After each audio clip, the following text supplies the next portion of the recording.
श्री गुरुः चरणकमलेभ्यो नमः। श्री वृंदावन बिहारणे नमः। श्री वेद पुरुषाय नमः। ध्येयं सदा परिभवग्नमभीष्टदोहम् तीर्थास्पदं शिवविरञ्चिनुतं शरण्यम् वरेत्यार्तिहं प्रणतपालभवाब्धिपोतम् वन्दे महापुरुषते चरणारविन्दम्।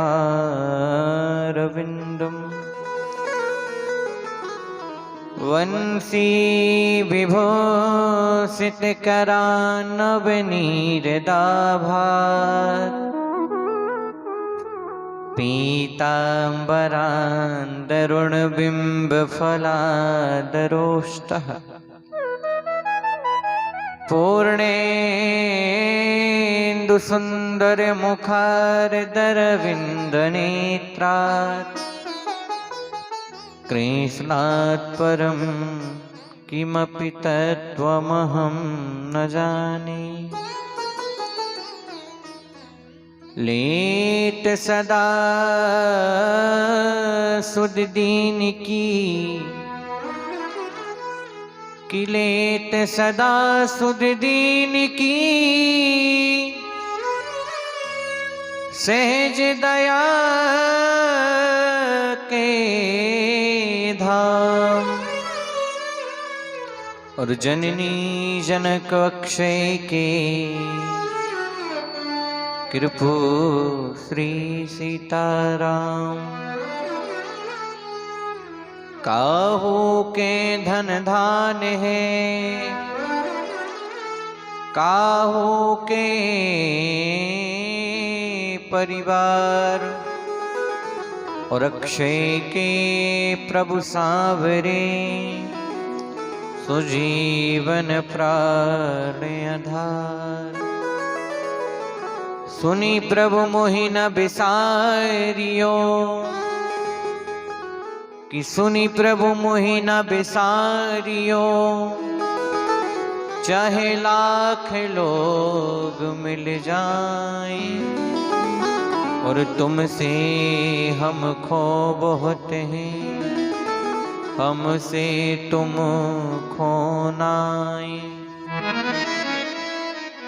राधा मेरी स्वामिनी मैं राधे को दास और जन्म जन्म मोह दीजियो तेरे श्री चरणन को वास। राम से है नेह स्वर्ण सेल के समान देह और ज्ञानियों में अग्रगण्य गुण के निधान है। महाबलशाली है अखंड ब्रह्मचारी अति वायु के समान तेज शौर्य में महान है। सुरागों के दूत बन लंक में निशंक गए और सीता सुधि लाए कपि युत के प्रधान हैं। भक्त प्रतिपाल कर दानवों के काल व्याल अंजनी के लाल महावीर हनुमान हैं कि जिनके सेवा भाव से मुक्त दूत हुए श्री राम। सोए से वीर हनुमान खो, मेरो बारंबार प्रणाम। माथे पे चंद्र जटों बिच गंग, कि मुंड की माल धरा करते हो। मोह पुकारत देर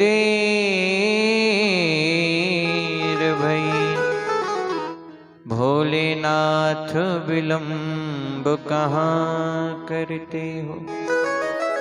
नंदी रिसानो तेरी शक्ति घटी, तुम आने में पास मेरे डरते हो।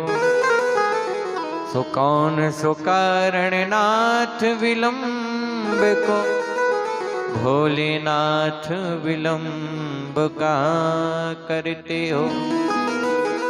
कि जय जय माई शारदे, कि जय जय माई शारदे, मैं हरते रोधाम। और शरण अक्षय खो लीजियो, तो भजो निष्काम। बोली वृंदावन बिहारी लाल की, श्रीमद्भागवत महापुराण की जय हो। अशरण शरण अकारण करण, करुणावर्णालय भक्तवांछित कल्पितरू, भक्त वत्सल शरणागत वत्सल, तनिंदित विदिंदित पीतंबरधारी श्री नंदनंदन व्रजनंदन यशोदानंदन गोपिकानंदन, हमारे सबके परम दुलारे संतन के प्राण प्यारे, ऐसे श्री सावरे सरकार की प्रत्यक्ष प्रतिमूर्ति श्रीमद् भागवत महापुराण। आप्त काम पूर्ण काम सर्व काम, पृथ्वी के कण कण में व्याप्त मेरे परम आराध्य, हमारे आपके जीवन में मर्यादा का पाठ पढ़ाने वाले कौशल्यानंदन श्री सीताराम प्रभु के चरणार बिंदों में दास का बारंबार प्रणाम। भूत भावन चंद्रमौली शशि शेखर, अवगढ़दानी महाप्रलयंकर, राजाधिराज अवंतिका नाथ कैलाश के पावन पुनीत शिखर पर विराजमान मृत्युंजय बाबा महाकाल के चरणार बिंदों में दास का बारंबार श्रद्धा सहित प्रणाम। अनंतानंत बीतराग संत हरि के चरणों का चिंतन करने वाले ऐसे श्री हनुमंत लाल की भावभीनी उपस्थिति में और उन्हीं की परम सन्निधि में हमें और आपको श्रीमद् भागवत महापुराण का श्रवण करने का अवसर प्राप्त हुआ है। ऐसे श्री हनुमान जी महाराज के चरणों में दास का बारंबार प्रणाम।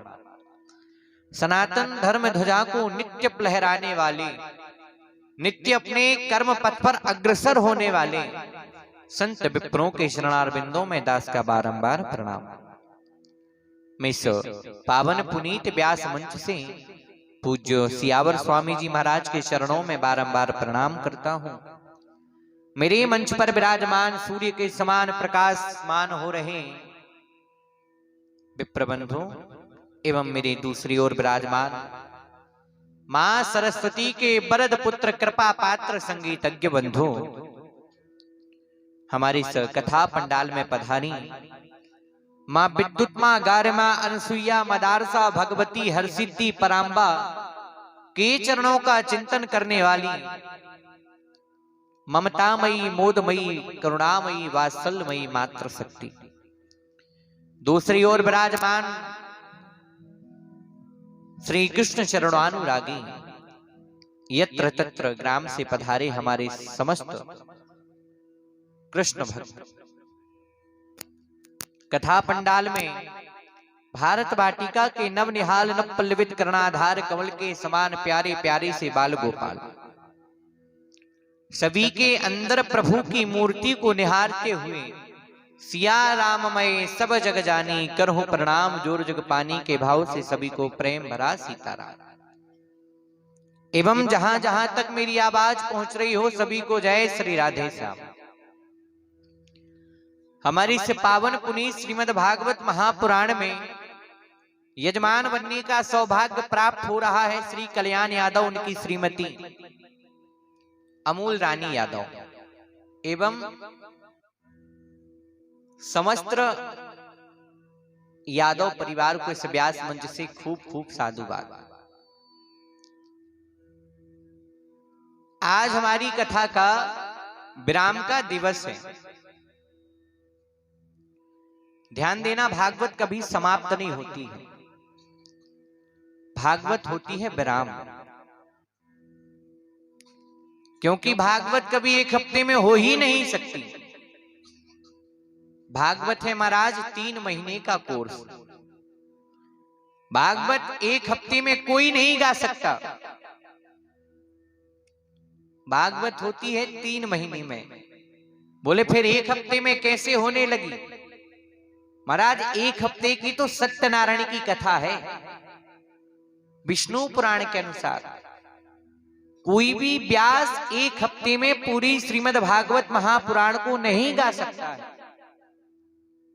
इसीलिए मूल पाठ कराया जाता है कि जितनी कथा व्यास छोड़ते हैं तो उसकी भरपाई मूल पाठ के जरिए होते चले। महाराज हमने नित्य प्रतिदिन आपको अवगत कराया है। क्या? भाग्योदयेन बहुजन्म समर्जितेन सत्संगमं च लभते पुरुषो यदा वै अज्ञान हेतु कृतमोह मदान्धकार। भाग्योदयेन बहुजन्म समर्जितेन। ध्यान देना, भागवत कब श्रवण करने का अवसर प्राप्त होता है? भाग्योदयेन बहुजन्म समर्जितेन। एक जन्मों के नहीं, 2 जन्मों के नहीं, 3 जन्मों के नहीं, 4 जन्मों के नहीं, बहुजन्म समर्जितेन। श्लोक पर ध्यान दो, व्यास जी लिख रहे 1 जन्मों के नहीं, 2 जन्मों के नहीं, बहुजन्म समर्जितेन। महाराज जब बहुत जन्मों के पुण्यों का उदय होता है तब जाकर हमें श्रीमद् भागवत महापुराण की कथा प्राप्त होती है। और पंडाल में चंडाल तो आ ही नहीं सकता। देखो, ये आखिरी दिन है, ये बनाने की बात है, ये बनाने का समय आ गया है। 6 दिन तो आपने कथा को सुनते सुनते निकाल दिए हैं। अब आखिरी दिन है, विराम का दिन है महाराज, ये भी लगा दो उसी चीज में। बहुत गई थोड़ी रही, बहुत गई थोड़ी रही, एहूं बीती जाए, और ताल भंग मत कीजियो, कुल कलंक लग जाए। बोले वृंदावन बिहारी लाल की। जब तुम आए जगत में, जगत हंसा तुम रोए, और अब करनी ऐसी करो के पाछे हंसी न होए। बोली वृंदावन बिहारी लाल की। आज वही बनाने का समय आ गया है। परीक्षित ने प्रश्न किया सुखदेव जी महाराज से। बोले महाराज एक बात बताओ, अगर वास्तव में कोई व्यक्ति विपत्ति में है और किसी नगर में श्रीमद् भागवत महापुराण चल रहा है, किसी व्यक्ति के मन में बहुत इच्छा है कि मैं भागवत कथा को सुनने जाऊं, और महाराज पर वह वास्तव में व्यक्ति विपत्ति में है, चाहे कर भी वो आपकी कथा को श्रवण नहीं कर पा रहा है, ऐसा कोई उपाय है कि उसे 7 दिन की कथा का पुण्य मिल जाए? सुखदेव जी कहने लगे, राजा परीक्षित बिल्कुल है, भवादी लोक मंगलम। बोले ये तो लोक कल्याण का प्रश्न है। बोले बिल्कुल है, कौन सा उपाय है? बोले केवलारी में कथा चल रही है कल्याण यादव जी के यहाँ, किसी ने 6 दिन तक कथा को श्रवण नहीं कर पाया, कोई बात नहीं, लेकिन जो 7वें दिन की कथा को श्रवण कर लेगा पूर्णतः पुण्य प्राप्त हो जाएगा। बोले वृंदावन बिहारी लाल की। आज ये वही समय आ गया। महाराज गंगा बह रही है केवलारी में से, साप्ताहिक ज्ञान गंगा। अब करना क्या है? बोले करना इतना है कि घर से उठना है और इस बहती गंगा में हाथ धो लेना है। फिर ना तो प्रयाग जाना है, ना गोदावरी जाना है, कहीं नहीं जाना, क्योंकि महाराज अभी तो सारे तीर्थ यही हैं जहां कथा होती है। 1 महीने पहले से सारी देवी देवता अपना डेरा डाल ले तो उस स्थान, ये साधारण स्थान नहीं है। 4 जगह व्यक्ति का चेहरा बदलता है, ध्यान देना। 5वीं जगह कभी व्यक्ति का चेहरा नहीं बदलेगा, 4 जगह। कहां कहां? जब हम शमशान में होते हैं, एक बार पहला चेहरा बदल जाता है, क्योंकि जब किसी को जलते देखते हैं तो मन में विचार आता है हमारी मंजिल भी यहीं तक है। चेहरा बदल गया। दूसरा चेहरा भगवान के मंदिर में भगवान की प्रतिमा को निहारते हैं, चेहरा बदल जाता है।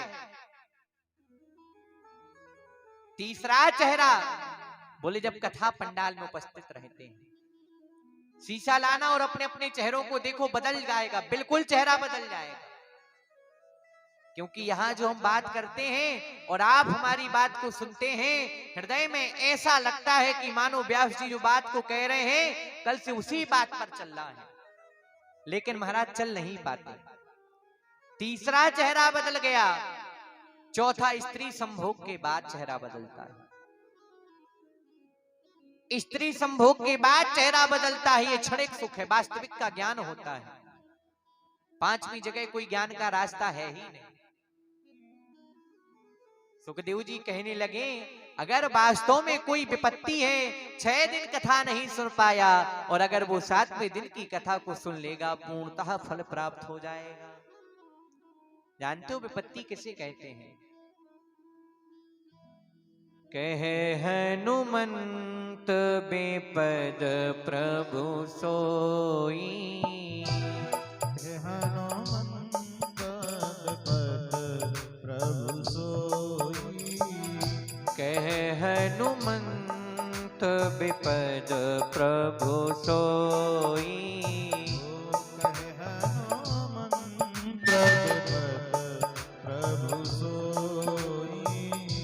जब तब सुमिरन भजन न होई, जब तब सुमिरन भजन न होई।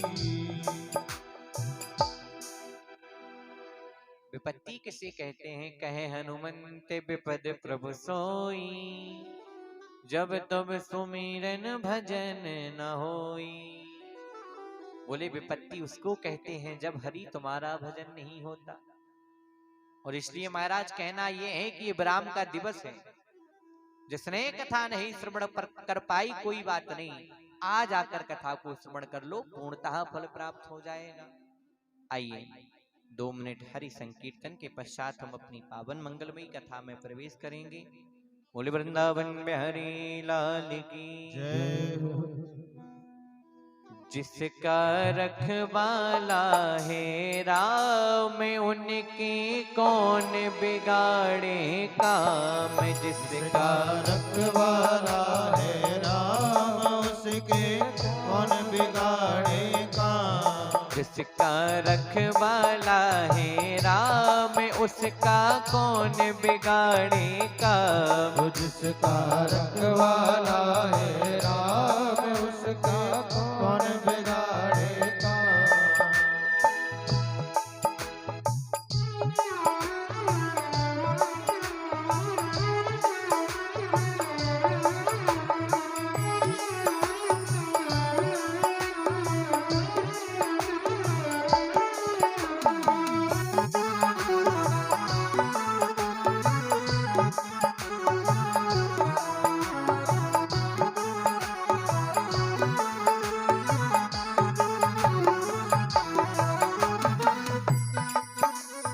मेरे प्रभु की लंबी भुजाएं अपने दास को सदा बचाए।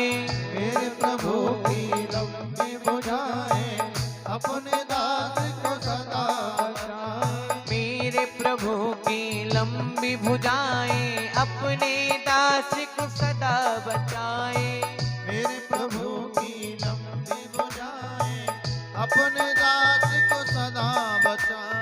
मेरे प्रभु की लंबी भुजाएं अपने दास को सदा बचाए। मेरे प्रभु की लंबी भुजाएं अपने दास को सदा बचाए। उनके बन जाए सब काम जिनका दाता है मेरा राम। उनके बन जाए सब काम जिनका दाता है मेरा राम। जिसका रखवाला है राम। उनके कौन बिगाड़े काम। जिनका रखवाला है राम उनके कौन बिगाड़ेगा।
भगवान की जब कृपा हो जाती है क्या होता है। निर्बल बलशाली हो जावे दुखदारे त्रिनिकट नहीं आवे। निर्बल बलशाली हो जावे दुख तारे त्रिनिकट नहीं आवे। निर्बल बलशाली हो जावे दुखदारे त्रिनिकट नहीं आवे। निर्बल बलशाली हो जावे दुख तारे त्रिनिकट नहीं आवे। निर्बल बलशाली हो जावे दुखदारे त्रिनिकट नहीं आवे। निर्बल बलशाली हो जावे दुख तारे त्रिनिकट नहीं और आवे। उनको मिल जाए आराम जिनका दाता है मेरा श्याम। उनको मिल जाए राम उनके कौन बिगाड़ेगा। जिसका रखवाला है राम। उनके कौन बिगाड़े काम। हो जिनके रखवाले हैं राम। हो जिनके रखवाले हैं राम। उनके कौन बिगाड़े काम। उनके कौन बिगाड़े काम। हो जिनके रखवाले श्री राम उनके कौन बिगाड़े काम। जिनके रखवाले राम। उनके कौन बिगाड़े काम। उनके कौन बिगाड़े काम। उनके कौन बिगाड़े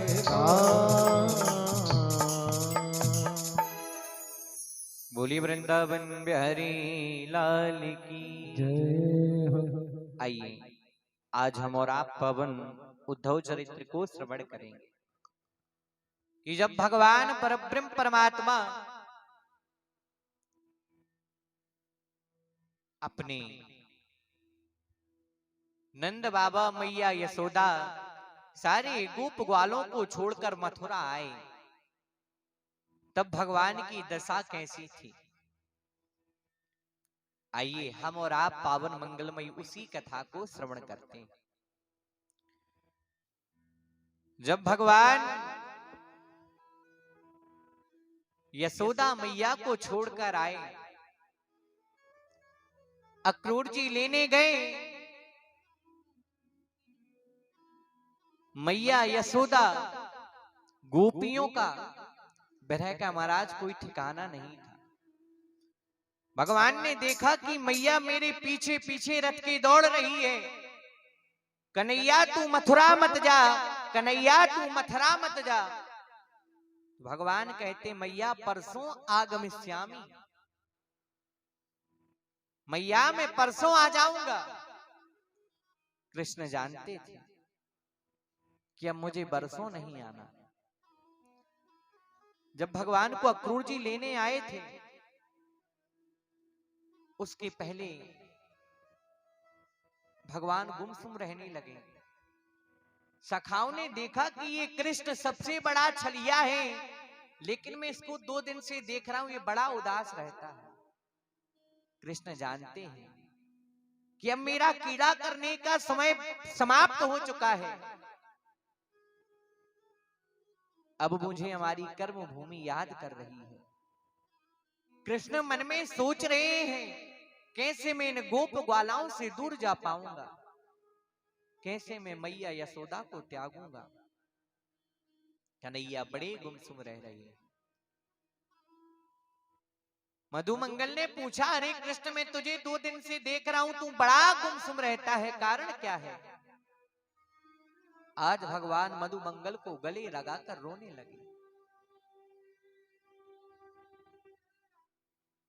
मधुमंगल मैं तुझसे अब दूर चला जाऊंगा। मधुमंगल ने जैसे ही सुना कन्हैया कह रहा मैं तुझसे दूर चला जाऊंगा, भगवान के मुख पे मधुमंगल ने हाथ रख दिया। कन्हैया ये दूर जाने की बातें हमसे मत किया करो। भगवान मन में सोच रहे हैं दूर जाने की बात से मधुमंगल का ये हाल हो गया, और जब मैं इनसे दूर जाऊंगा तब ना जाने क्या होगा। आज भगवान के मन में वही छाया चित्र हैं जो उनने कीड़ाएं की। भगवान जब गौ का चारण करके वापिस आते थे मैया यशोदा की महल की तरफ, तो सारी गोपिकाएं खड़े होकर भगवान के ऊपर पुष्पों की बरसाएं करती थीं।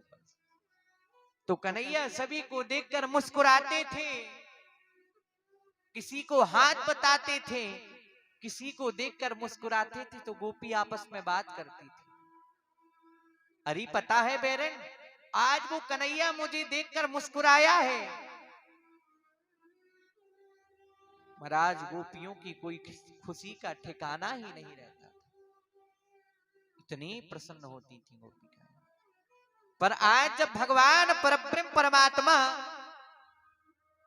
लौट कर आए गौ का चारण कर कर,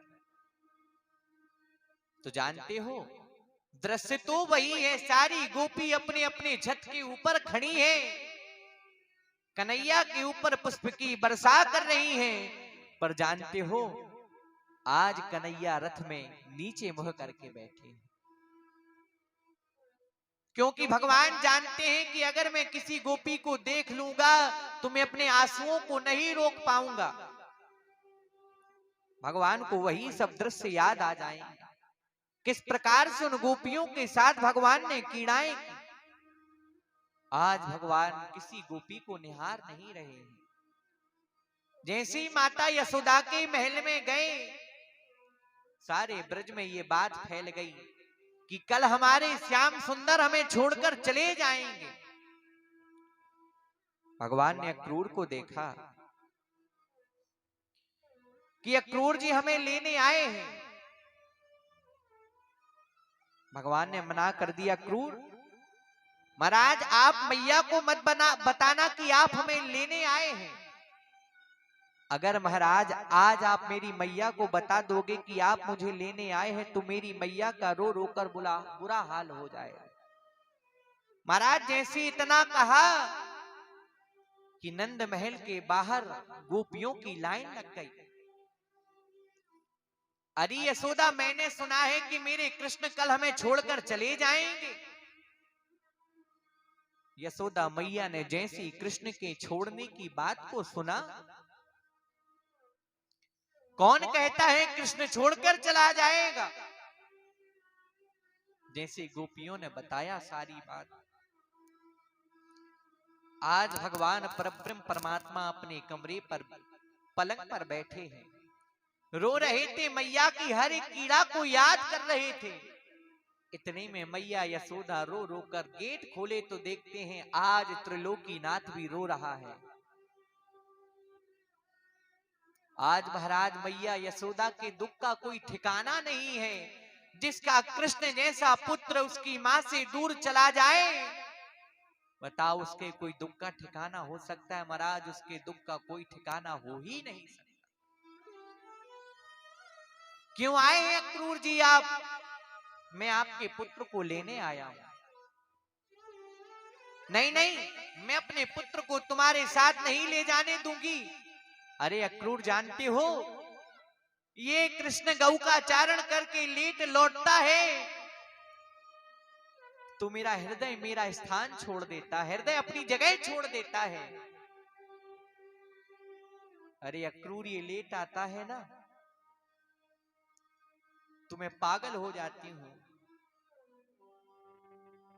जानते हो कृष्ण जब लेट आते थे तो मैया यशोदा रो रो कर बुरा हाल बना लेती थी और कहता थी, कृष्ण तू जल्दी आ जाया कर, तू लेट आता है ना तो किसी दिन तुझे ये तेरी मैया यशोदा मरी हुई मिलेगी। तू मेरी आंखों के सामने नहीं रहता तो मुझे बड़ा कष्ट होता है। कृष्ण तू गौ का चारण करने मत जाया कर, हमेशा तू मेरी नजरों के सामने बना रहा और आज मुझे छोड़कर जाने की बात करता है। तुम जानते हो कृष्ण, तुम्हारे बिना ये तुम्हारी मैया रह पाएगी क्या? और अगर तुम्हें लगता है कि तुम्हारे बगैर ये मैया रह पाएगी तो तुम अभी छोड़कर चले जाओ। कृष्ण बोले, मैया नहीं, परसों आगमिष्यामि, मैया मैं परसों आ जाऊंगा। कृष्ण जानते थे कि अब मुझे परसों नहीं आना है, पर मैया को कृष्ण ने धीरज धरा दिया। परसों आगमिष्यामि, मैया मैं परसों आ जाऊंगा। भगवान का रथ बढ़ा, मैया यशोदा रथ के पीछे पीछे दौड़ रही है। अरे कन्हैया रुक जा, कन्हैया ने रथ को रुकवा लिया। मां की ममता देखो, आज मैया यशोदा हाथ में रोटी लिए हो, रोटियों में मक्खन लगा है। अरे गोविंद, मेरे हाथ से एक बार ये माखन रोटी तो खाए जा। जानते हो कृष्ण, तुम जा रहे हो तो मैं 3 दिन तक भोजन नहीं करूंगी, जब तुम आ जाओगे मैं तुम्हारे साथ में ही भोजन करूंगी। बस ये माखन रोटी आखिरी बार मेरे हाथ से खाए जाओ। भगवान देख रहे हैं कि मैया मैंने तुमसे परसों का कह दिया, पर मुझे आज बरसों नहीं लौटना है। यशोदा मैया के पास से तो कृष्ण गुजर गए, लेकिन उन पागल गोपिकाओं को कौन समझाए। जैसे ही सुना कि कृष्ण को रथ लेने आ गया है, आज सारी गोपी कृष्ण के रथ के सामने लेट गई कि अगर कृष्ण को ले जाना है तो ये रथ मेरे शरीर पर से ले जाओ, मेरे मरने के बाद तुम कृष्ण को ले जाओ, मुझे कोई दिक्कत नहीं। आज सारे ब्रज का विरह महाराज शब्दों में बखान नहीं किया जा सकता। गौओं को जब पता चला कि मेरे प्राणनाथ गोविंद हमसे दूर जा रहे हैं, जानते हो गौ ने गौचारण करना बंद कर दिया। उस रात में ब्रज में एक गैये ने दूध नहीं दिया जिस दिन कृष्ण जा रहे हैं। महाराज गौ के नेत्र से आंसू निकल रहे हैं, आज उन्हें परब्रह्म परमात्मा छोड़कर जा रहा है। भगवान ने कहा मैं राधा से मिलकर जाऊंगा। राधा की व्यथा को जब देखा परब्रह्म परमात्मा ने राधा के भेष को देखा तो राधा तो जोगन बन गई थी तना सुनकर ही कि कृष्ण दूर जा रहा है। भगवान ने राधा को धीरज धराया, राधा मैं जल्द लौट कर आऊंगा तुम्हारे पास। बोले कृष्ण तुम जा रहे हो, हमें पता है तुम जन्म जन्मांतर के छलिया हो,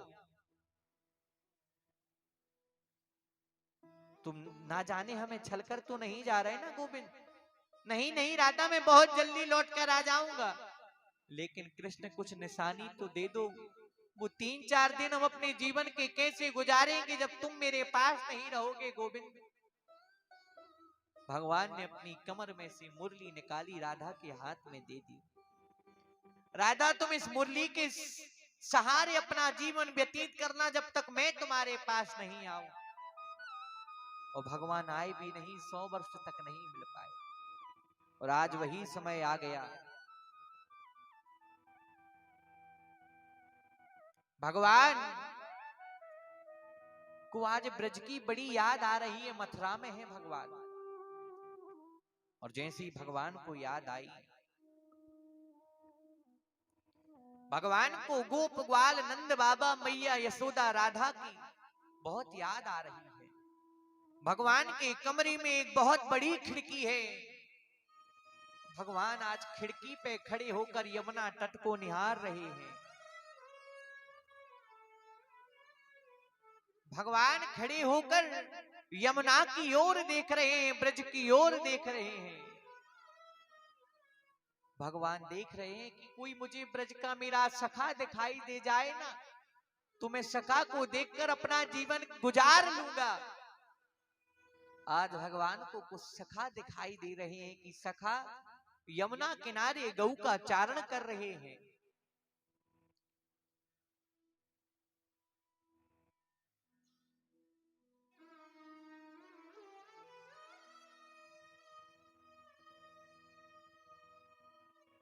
हमारे बीच में कथा व्यास परम सम्मानीय पूज्य श्री किरण दीक्षित जी उपस्थित हैं। जोरदार तालियों से आप उनका हार्दिक वंदन अभिनंदन करें।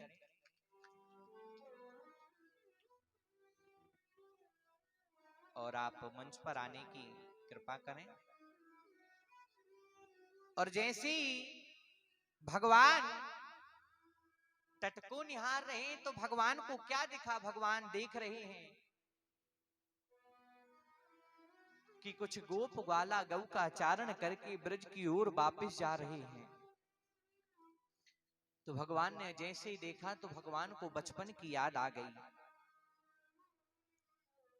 भगवान को जैसे ही बचपन की याद आई कि जिस प्रकार ये ग्वाला गौ को लेकर जा रहे हैं, इसी प्रकार मैं भी बचपन में अपने मित्रों के साथ गौ का चारण कर कर गौ को यमुना जल में पानी पिलाकर जल पिलाकर ब्रज की ओर वापस जाता था।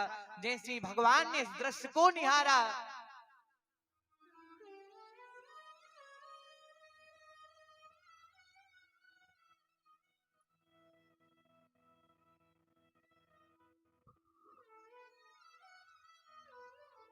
बोली वृंदावन बिहारी लाल की जय।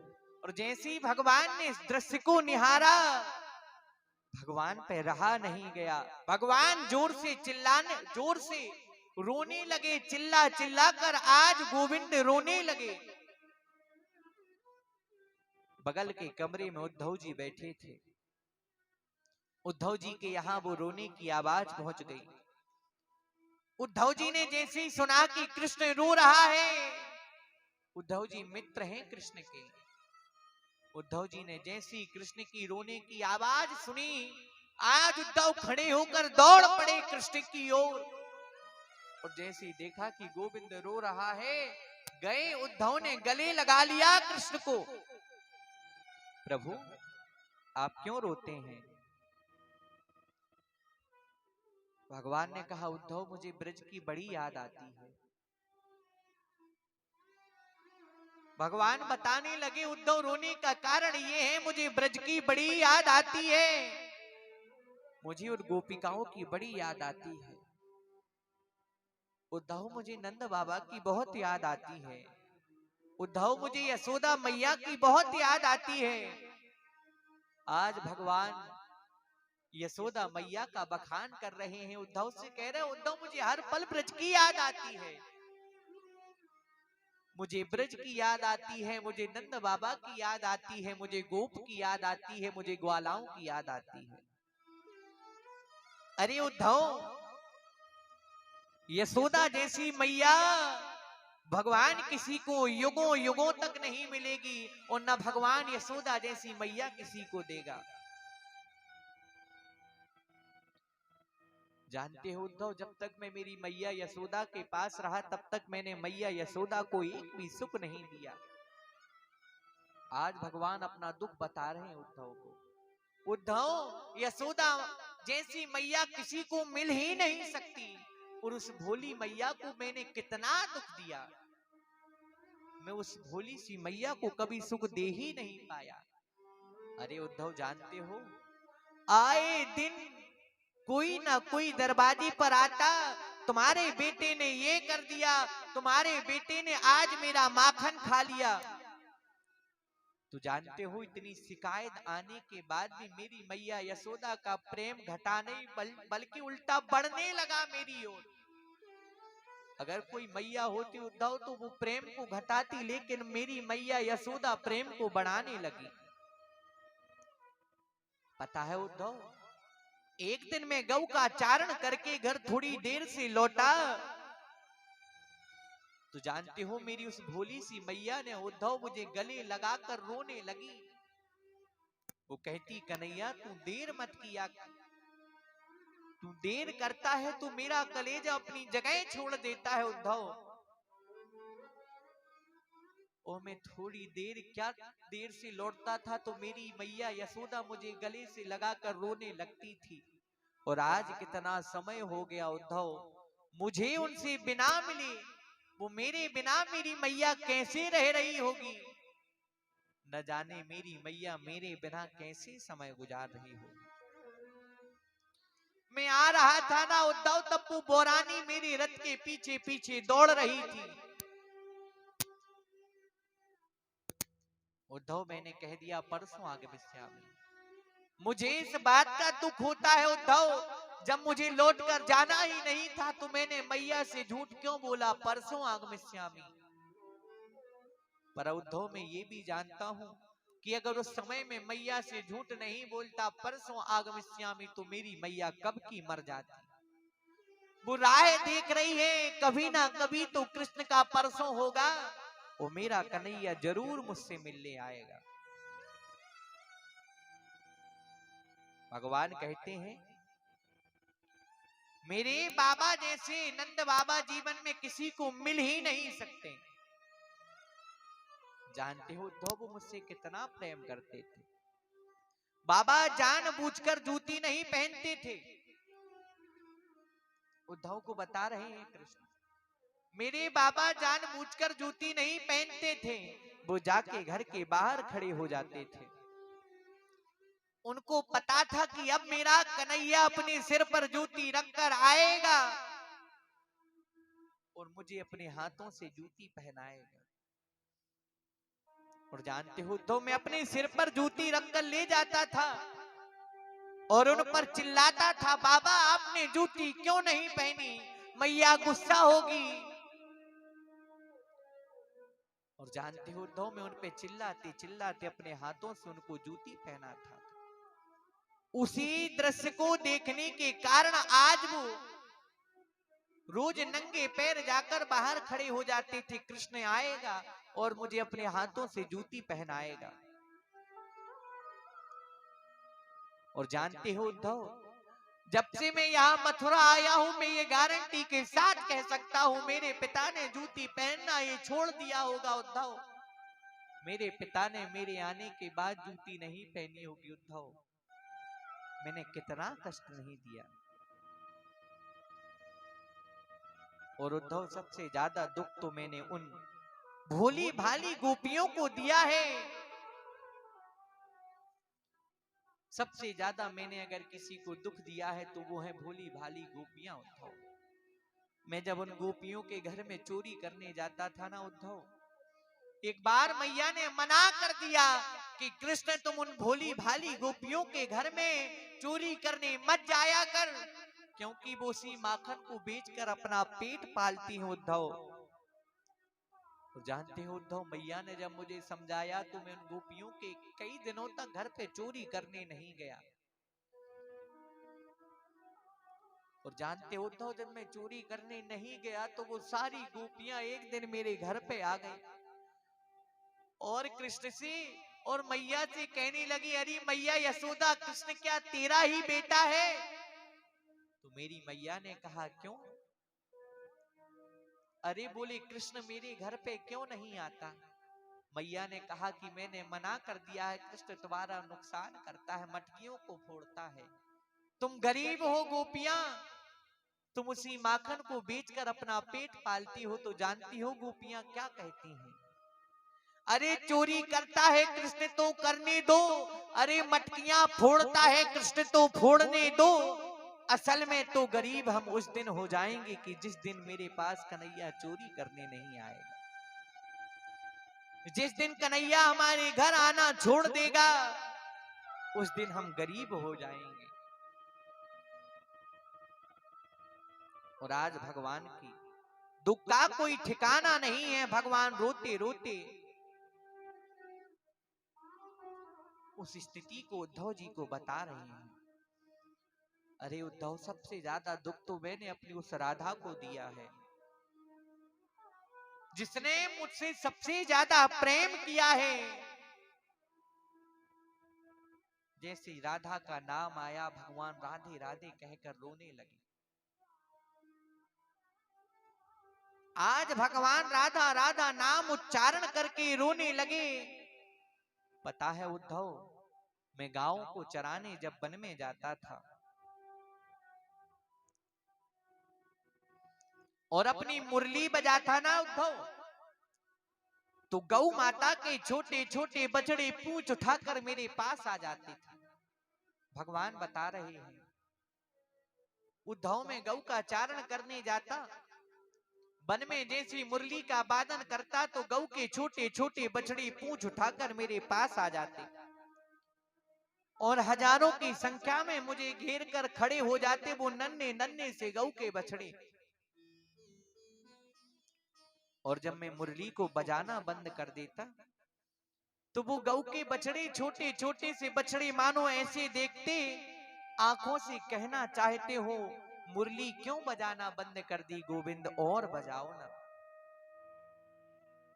और उद्धव, जैसे मैं मुरली का वादन करता, गौ माता के मुख में चारा भरा रहता और वो मुख खोलकर मुझे देखती रहती है, चारा चबाना भूल गई। और मैंने उन नन्हे नन्हे बेचारे नादान ब्रजवासियों को धोखा दे दिया उद्धव। उद्धव जी महाराज कृष्ण की बात को सुन रहे हैं।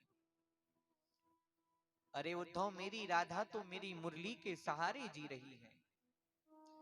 जब मैं उद्धव आने लगा तो मैंने अपनी राधा को मेरी मुरली दे दी थी। राधे, तुम इस मुरली के सहारे अपना जीवन व्यतीत कर देना। ओधो मोहि ब्रज बिसरत नाही। ओधो, मुझे ब्रज की यादें मेरे दिमाग से हटती नहीं है। उद्धव ने जैसे इतना सुना, उद्धव कहने लगे, इसमें रोने वाली बात क्या है? उद्धव की बात सुनो। उद्धव क्या कहते हैं, अरे कन्हैया, आप उन अनपढ़ गोप ग्वालों को क्या समझा नहीं सकते थे? भगवान ने जैसे ही सुना कि उद्धव उन गोपियों को अनपढ़ गवार कह रहे हैं, भगवान ने कहा, बताओ उद्धव, तुम उन गोपियों को अनपढ़ गवार कैसे कह सकते हो? अरे वो तो दही माखन बेचने वाले हैं, वो तो अनपढ़ गवार ही होंगे, उन्हें क्या पढ़ाई लिखाई की है? भगवान कहने लगे, तो उद्धव आप हमसे भी अनपढ़ गवार कह दो। बोले, आपसे क्यों कहेंगे, आप तो त्रिलोकीनाथ हैं। बोले, हमने भी तो एक वर्ष ही पढ़ा है। क्या कहना चाहते उद्धव? जो पढ़ा है वही विद्वान हो सकता है क्या? उद्धव जी निरुत्तर हो गए।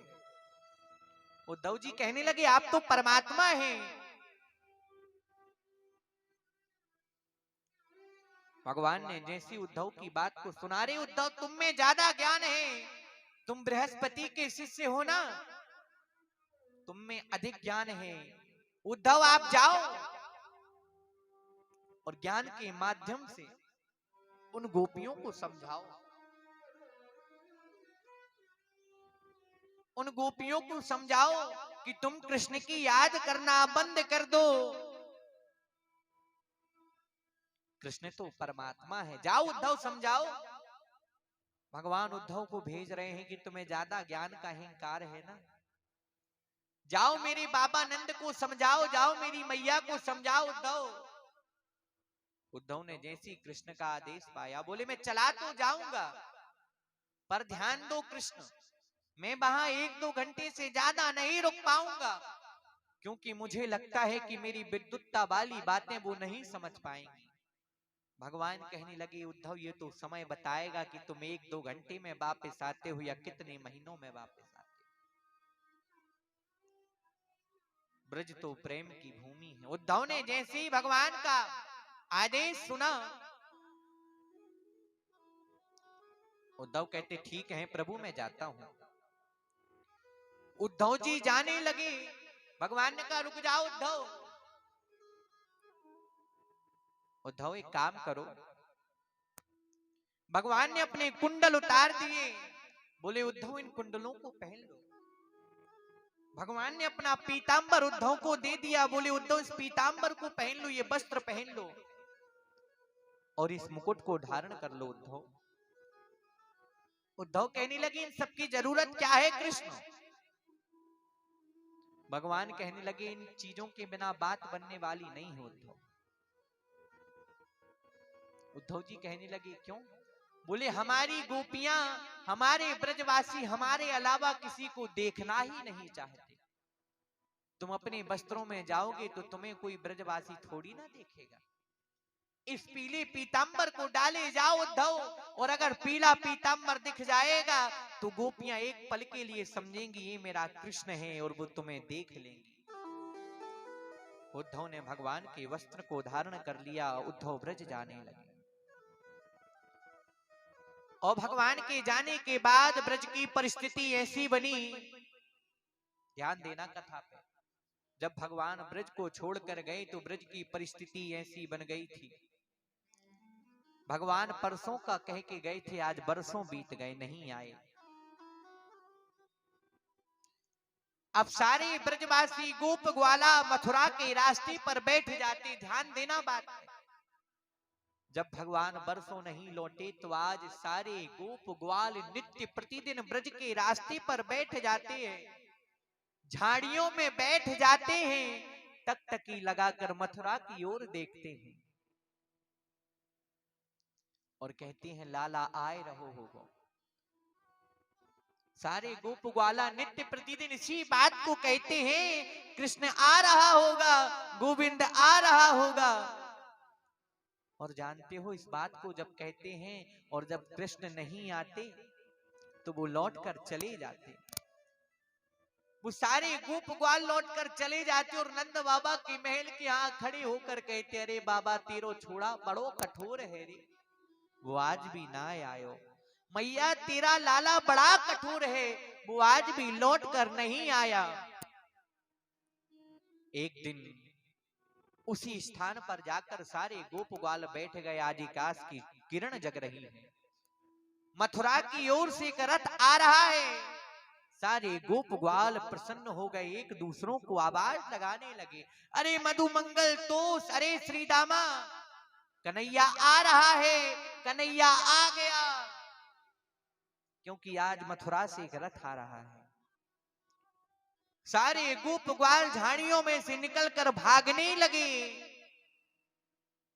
लेकिन एक सखा कृष्ण का सबसे प्रिय मधुमंगल झाड़ियों के अंदर छुपकर बैठ गया, वो नहीं भागा।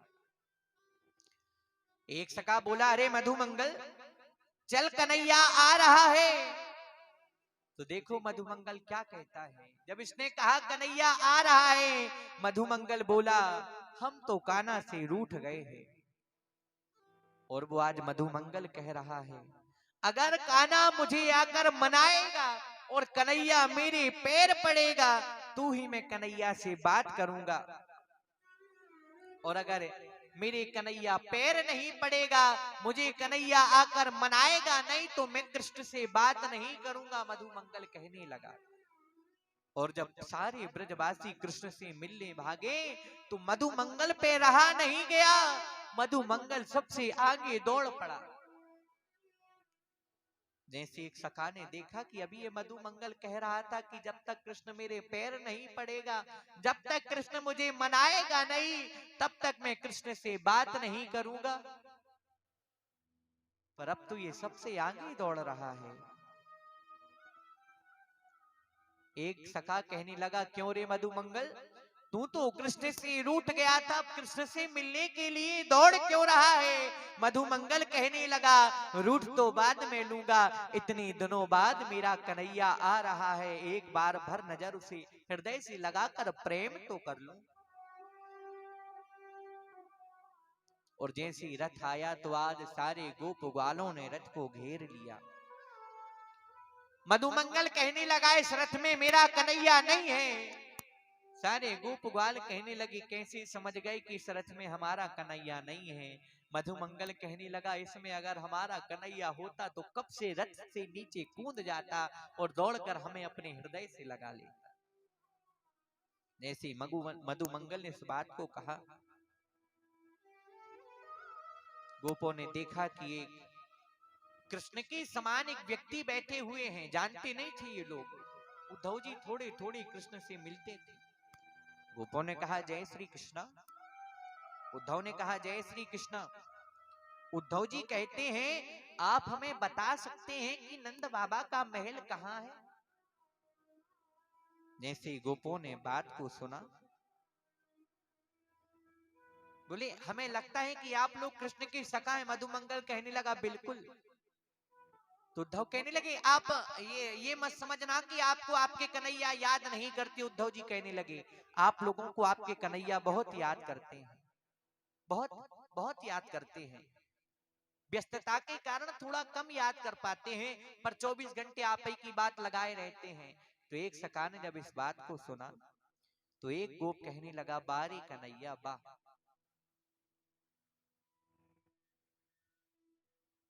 परसों की कह के गया था, आज बरसों बीत गए, और जब याद भी आई तो तू नहीं आया, तूने अपने मित्र को भेज दिया। और जिस दिन कन्हैया हम लोगों को छोड़कर गए हैं ना उद्धव जी, आप नंद बाबा के महल का पता पूछ रहे थे ना, जिस दिन से मेरे प्राणनाथ कन्हैया हम लोगों को छोड़कर गए हैं, नंद महल का रास्ता बड़ा सरल हो गया है। किसी से पूछने की आवश्यकता नहीं है। आप उद्धव जी ये पानी दिख रहा है ना, ये पनारा, ये जल दिख रहा है ना। उद्धव जी कहते दिख रहा है। बोले इस जल के सहारे सहारे चले जाओ, और जहां से ये जल निकल रहा है वही नंद बाबा यशोदा का घर है। उद्धव जी कहने लगे लेकिन ये यमुना जी तो वहां ही, ये जल कहां से बह रहा है। एक गोप कहता ये कोई साधारण पानी नहीं है। बोले फिर क्या है। बोले ये किसी सरोवर का पानी नहीं है। बोले फिर क्या है। बोली ये वह जल है जब से कृष्ण यशोदा मैया और नंद बाबा को छोड़कर गए हैं, तो वहीं जाकर सारी गोपियां और वहीं यशोदा मैया रुदन क्रिया करती हैं, तुनी के आंसुओं का ये जल बह रहा है। उद्धव जी ने जैसी इस बात को सुना, महाराज उद्धव उस जल के सहारे सहारे चल पड़े। बाप रे उद्धव तो देखते रह गए। उद्धव जी महाराज आज महल के पास पहुंच गए। और महाराज भगवान ने सबका भेष बनाया था, बताया था कि मेरे नंद बाबा कैसे लगते हैं। बड़ी बड़ी दाढ़ी है, मोटे हैं हमारे बाबा, भगवान ने बताया था उद्धव। हमारे बाबा के चेहरे पर बड़ा प्रकाश है, बड़ा तेज है उद्धव। और आज जैसे उद्धव जी महाराज पहुंचे, उद्धव जी ने आवाज लगाई, अरे नंद बाबा, तो जानते हो, जैसी आवाज लगाई, अरे नंद बाबा, मैं कृष्ण का मित्र उद्धव कृष्ण का संदेश लेकर आया हूं, तो एक व्यक्ति बाहर आया, दुबला पतला शरीर, आंखें अंदर धसी हुई हैं, झुर्रियां पड़ी हुई हैं, कांपती हुई आवाज में अंदर से आवाज आई, कहो मैं ही नंद राय हूं, मैं ही नंद बाबा हूं। और जैसे ही उद्धव ने देखा कि ये नंद बाबा है, उद्धव तो कांप गए। क्यों? क्योंकि जैसे कृष्ण ने बताया था कि मेरे बाबा कैसे लगते हैं, आज वो मेल नहीं खाता है कृष्ण का बताना। कृष्ण ने तो कहा था मेरे बाबा मोटे हैं, लेकिन देखा तो नंद बाबा तो पतले हो गए थे, आंखें अंदर धस गई थी, रोते रोते झुर्रियां पड़ गई थी, दुबला पतला शरीर हो गया था। आज वो चेहरा जो कृष्ण ने बताया है जरा भी मेल नहीं खा रहा है। और जैसे ही उद्धव जी महाराज ने महल में प्रवेश किया, महल में कोई किलकारियां मारकर हंस रहा है। और आज उद्धव जी महाराज ने बाबा को प्रणाम किया, अंदर बैठ गए। नंद बाबा ने कहा, उद्धव आप हमें थके हुए लग रहे हैं, आप विश्राम कीजिए, मैं आपको भोजन ला रहा हूं। ध्यान देना शब्द पे, मैं आपको भोजन लेकर आता हूं।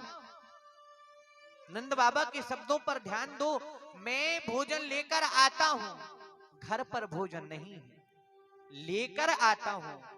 नंद बाबा गए तो जैसे ही नंद बाबा भोजन लेने गए, उद्धव जी रसोई घर की ओर देखते हैं।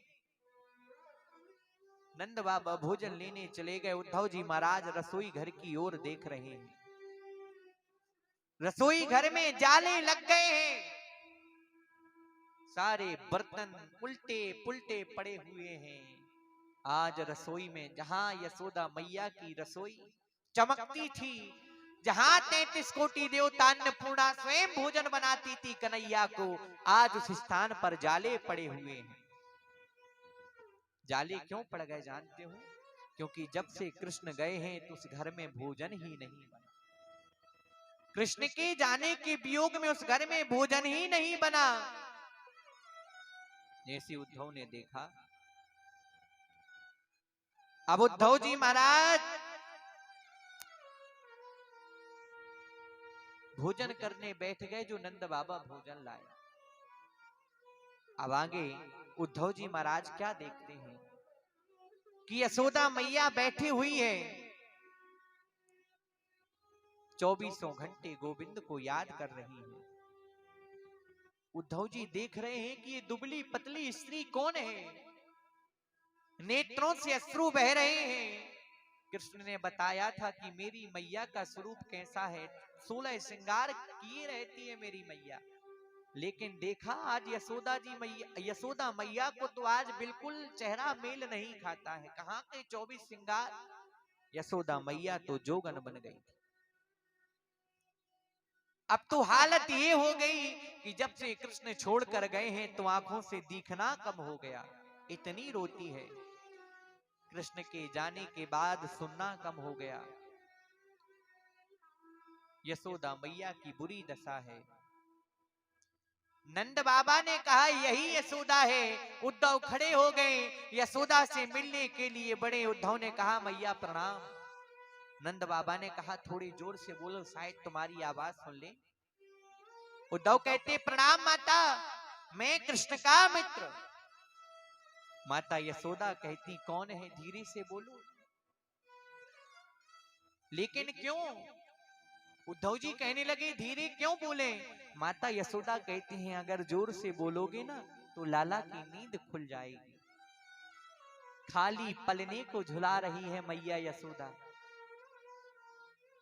उद्धव जी देख रहे हैं कि माता यशोदा खाली पलने को झुला रही है। कहां है तेरा कृष्ण मैया? अरे इस पालने में सो रहा है। अगर कृष्ण जाग के आना तो वो फिर चंदा को मचल जाएगा।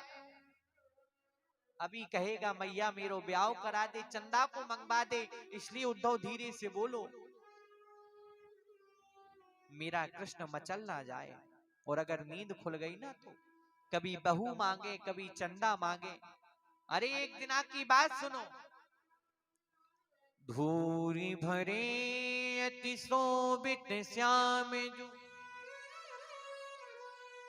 धूरी भरे अति शोभित श्याम जो, तैसे बनी सुंदर चूनरी चोटी, और खेलत खात फिरे अंगना, पग पे जनि बाजत पीली कछोटी, बाछबी पैरस खान बिलोकट, भारत काम कला निधि कोटि, और काग के भाग खोका कही, हरि हाथ सुले गयो माखन रोटी। अरे उद्धव, एक बार मेरा कन्हैया हाथ में रोटी लेकर खा रहा था और उस रोटी को कौआ उड़ा ले गया। मचल गया कि जो कौआ मेरी रोटी छीन कर ले गया है, मैया उस कौए के हाथ से वापस रोटी मंगाओ।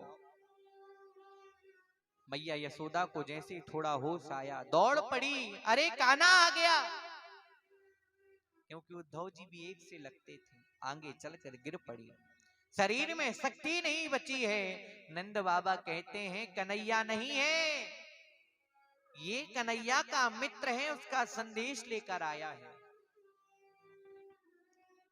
जैसे ही सुना ये कन्हैया का मित्र है, उद्धव है, कन्हैया ये कन्हैया नहीं है, बोले नहीं ये उद्धव उसका मित्र। यशोदा मैया कहती हैं बचपन में जब कृष्ण रोता था ना उद्धव, तो मैं सारे काम छोड़ देती थी, क्योंकि मेरा पुत्र कन्हैया रोने लगता था। और जानते हो उद्धव, मैं अपने पुत्र कन्हैया को रोते हुए नहीं देख सकती थी। और आज वो कितना निर्दयी है मेरा कृष्ण कि उसकी माँ कई वर्षों से रो रही है और आज वो मुझसे मिलने तक नहीं आ रहा है। आज उद्धव जी बातों को सुन रहे हैं। उद्धव जी ने कहा मैया उसके पास समय नहीं है, पर उसने आपके लिए एक संदेश भेजा है। संदेश को सुनो, कन्हैया ने क्या संदेश भेजा है माँ के लिए। बोले मैया कृष्ण को खुदगर्ज मत समझना, वो आप सब लोगों को बहुत याद करता है मैया, और आपके लिए उसने एक संदेश भी भेजा है। उधो मैया को सुनैयो, उधो मैया को सुनैयो, तेरो लाला दुख पावे, मैया को सुनैयो, उधो मैया को सुनैयो, तेरो लाला दुख पावे, मैया को सुनैयो, उधो मैया को सुनैयो। कोई न मुख धोवे ताते जल सो, को न मुख धोवे ताते जल सो, अचरन पोछ सभारे, अचरन पोछ सवारे, माखन रोटी नाम न जाने, माखन रोटी नाम न जाने, मैया कनुआ न कोई बुलावे, उदो मैया को सुनैयो, उदो मैया को सुनैयो, तेरो लाला दुख पावे, मैया को सुनैयो, उदो मैया को सुनैयो। और जानती हूँ यशोदा मैया, जब मैं यहाँ आने लगा तो देवकी मैया ने भी आपके लिए एक संदेश भेजा है। कौन सा संदेश? तो जानते हो देवकी मैया ने यशोदा मैया के लिए कौन सा संदेश भेजा था? बोले उद्धव, हे उद्धव यशोदा मैया से कहना धन्य है तेरा लालन पालन। यशोदा तूने तो कहा था कि तेरा कन्हैया बड़ा चंचल है। देव की मैया ने संदेश भेजा है यशोदा के लिए। यशोदा तूने तो कहा था कि तेरा कन्हैया बड़ा चंचल है, दिन भर बाहर खेलता रहता है। पर क्या तूने ये सब गलत बताया था यशोदा? बोले क्यों? बोले जब से कन्हैया यहाँ आया है तो उसने तो घर के बाहर कदम भी नहीं रखा। शैतानी करना तो दूर है री यशोदा, इस देवकी ने तो उसे मुस्कुराते हुए भी नहीं देखा। तूने कहा था खाने पीने का बड़ा शौकीन है, माखन बड़ा प्रिय है। अरे यशोदा एक दिन मैंने उसकी थाली में गौरस से बनी मिठाई रख दी, खोवा से बनी एक दिन मैंने मिठाई रख दी। ध्यान देना क्या कह रही हूं। एक दिन तूने कहा था तेरे कन्हैया को माखन मिष्ठान बड़ा पसंद है। यशोदा एक दिन मैंने उस कन्हैया की थाली में गौरस से बनी मिठाई रख दी। जो कन्हैया थाली को हाथ जोड़कर बैठता था, थाली को प्रणाम करने के बाद भोजन करता था, और जैसे उसने उस थाली में गौरस से बनी मिठाई देखी तो वो थाली छोड़कर चला गया। ध्यान देना, तो वो यशोदा जैसी उसने उस थाली में मिठाई देखी तो वो उस थाली को छोड़कर चला गया। और उद्धव से कहता है, उद्धव देव की मैया से कहना कि मेरी थाली में गौरस से बनी कोई चीज ना रखे। बोले क्यों? मुझे मैया की यशोदा की याद आ जाती है। उद्धव मना कर देना देव की मैया को कि मेरी थाली में माखन गौरस से बनी मिठाई ना रखे, मुझे मेरी मैया यशोदा की याद आ जाती है, मुझे मेरे ब्रज की याद आ जाती है। और जानते हो जैसे उद्धव ने इस बात को बताया, यशोदा मैया इससे ज्यादा सुन नहीं पाई, जमीन पर गिर गई। नंद बाबा ने उठाया, जाकर सुला दिया। नंद बाबा कहते उद्धव ये इतनी ही देर के लिए होश में आती है, और जैसे ही होश में आती है तो पूरे घर में पूरे ब्रज में पागल की तरह घूमती है। हमारा कन्हैया चोरी करता था ना। नंद बाबा से कहती यशोदा पागल हो गई जब से कृष्ण छोड़कर गया है, हमारा कन्हैया चोरी करता था ना। हर घर में जाकर कहती है मेरा कन्हैया चोरी करने आया होगा। मेरा कन्हैया क्या चोरी करने आया है?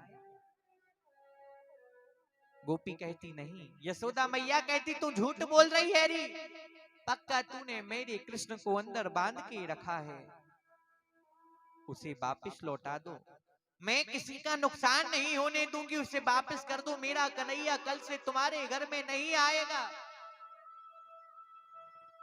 जैसी गोपी मैया यशोदा की बात को सुनती है, यशोदा मैया के साथ वह गोपी भी शामिल हो जाती है।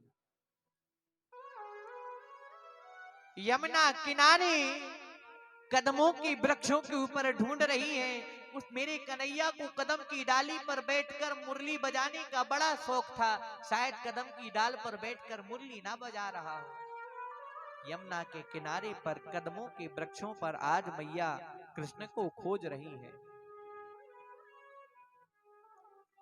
और जैसी यशोदा मैया की बातों को सुना, उद्धव को अपना काम याद आया। मैं क्यों आया हूं? मुझे इन लोगों को समझाना है कि वो तुम्हारा पुत्र नहीं है, वो परमात्मा है। नंद बाबा से भगवान कहने लगे रे बाबा, वो परम पिता परमेश्वर है, आप किसी का वो बेटा नहीं है। जैसे नंद बाबा ने इतना सुना कि वो परमात्मा है, वो आपका पुत्र नहीं है, नंद बाबा कहने लगे अरे उद्धव मैंने तो तुम्हें बड़ा समझदार समझा था कि तुम बड़े विद्वान हो, बृहस्पति के शिष्य हो, बड़े समझदार हो, पर तुम तो तुच्छ साधारण जीव निकले। क्या कहते हो कन्हैया मेरा बेटा नहीं है, वो भगवान है। उद्धव कहने लगे बिल्कुल वो आपका पुत्र नहीं है, वो भगवान है। नंद बाबा कहने लगे बताओ उसमें भगवान का एक लक्षण भी है क्या? नंद बाबा की बात को ध्यान से सुनना। नंद बाबा कहने लगे, बताओ उद्धव, उसमें भगवान का एक भी गुण है, एक भी लक्षण है क्या? नंद बाबा कहने लगे, भगवान सबका पेट भरते हैं, वो अन्न का भंडार है। क्या कभी वो भूख से तड़प सकता है भगवान? बताओ, भगवान अन्न का भंडार है, अन्नपूर्णा भी जिसकी दासी है, बताओ वो कभी अन्न से तड़प सकता है? उद्धव कहने लगा, बिल्कुल नहीं तड़प सकता। नंद बाबा कहने लगे, मैंने मेरे कृष्ण को भूख से तड़पते हुए देखा है। अगर वो परमात्मा होता तो बताओ उद्धव, क्या कभी वो परमात्मा भूख के लिए तड़पता? उद्धव बात को सुनकर सन्न रह गए। नंद बाबा दूसरी बात बताते हैं, परमात्मा सत्य है, सत्य स्वरूप है, भगवान सत्य बोलता है, सत्य राह पर चलता है। लेकिन मेरे कन्हैया को मैंने कभी सत्य बोलते हुए देखा ही नहीं। जब यशोदा पूछती थी, कन्हैया तूने माटी खाई? नहीं मैया, मैंने माटी नहीं खाई है। मुख में देखती थी यशोदा तो माटी खाए हुए पकड़ा जाता था। भगवान तो दूसरों के पेट भरने का काम करता है, वो तो घर घर जाकर चोरी करता था। जैसे उद्धव जी महाराज ने बात को सुना, अब आगे तो नंद बाबा ने ऐसी बात कही थी उद्धव जी महाराज से कि उद्धव जी महाराज सुनकर सन्न रह गए। क्या कहा नंद बाबा ने जानते हो? नंद बाबा कहने लगे, उद्धव मैंने मान लिया कि वो परमात्मा है, वो भगवान है। उद्धव आज तक तो मुझे ये लग रहा था मेरे बेटे ने मेरा साथ छोड़ दिया, अर्थात कन्हैया ने। मेरे बेटे ने मेरा साथ छोड़ दिया, मेरे कन्हैया ने मेरा साथ छोड़ दिया, पर भगवान तो है ना। नंद बाबा की बात को सुनना कि आज तक तो मुझे ये लगता था कि मेरे बेटे कन्हैया ने मेरा साथ छोड़ दिया, पर परमात्मा तो है। जब सब साथ छोड़ देते हैं तो कौन साथ देता है? बोले, जब सब साथ छोड़ देते हैं तब भगवान साथ देता है, भगवान सहारा बनता है। पर तुमने क्या बोल दिया जानते हो उद्धव? क्या बोल दिया? तुम्हारे हिसाब से मेरा घर क्या परमात्मा छोड़ के चले गए? उद्धव जी कहने लगे, कैसे छोड़कर चले गए? बोले, मेरा पुत्र कृष्ण था। बोले, बिल्कुल। बोले, अब तुम बोल रहे हो वो परमात्मा है? बोले, बिल्कुल है। तो बोले, अभी तक तो मैं ये सोचकर जी रहा था कि मेरे पुत्र ने मेरा साथ छोड़ा है, तुम तो कह रहे हो वो परमात्मा है, तो क्या बताओ मेरा घर परमात्मा छोड़कर चले गए? और जबकि परमात्मा तो जीवन में किसी का साथ नहीं छोड़ता। उद्धव ने जैसे इस बात को सुना सन्न रह गए।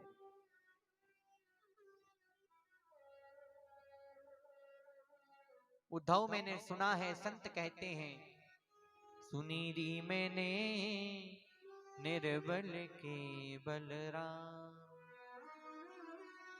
बोले, जब सब साथ छोड़ देते हैं तो उसका बलराम बन जाते हैं। और आज कहते हो तुम कि मेरा घर भगवान छोड़कर चले गए। उद्धव जी ने जैसे इन सब बातों को सुना, कांपने लगे।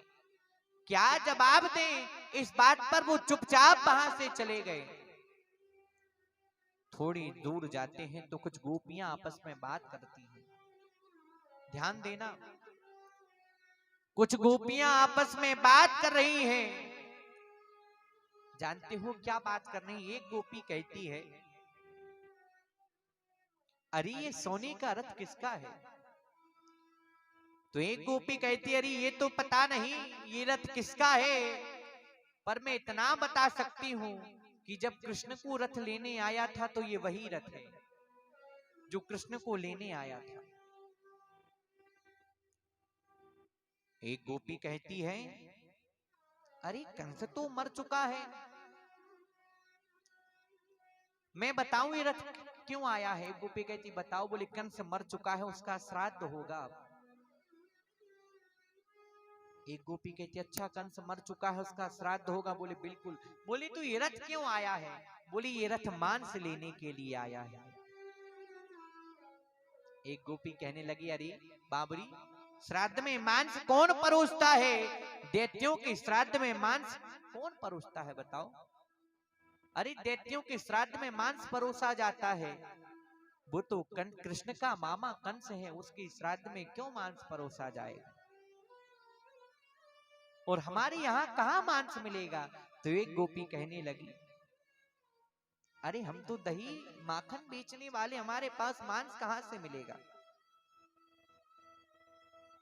एक गोपी कहती, अरे बाबरी मथुरा वासी बड़े होशियार हैं, उनको पता है कि जब से कृष्ण हमें छोड़कर गया है हम सब मर चुके हैं, मृत हो गए हैं।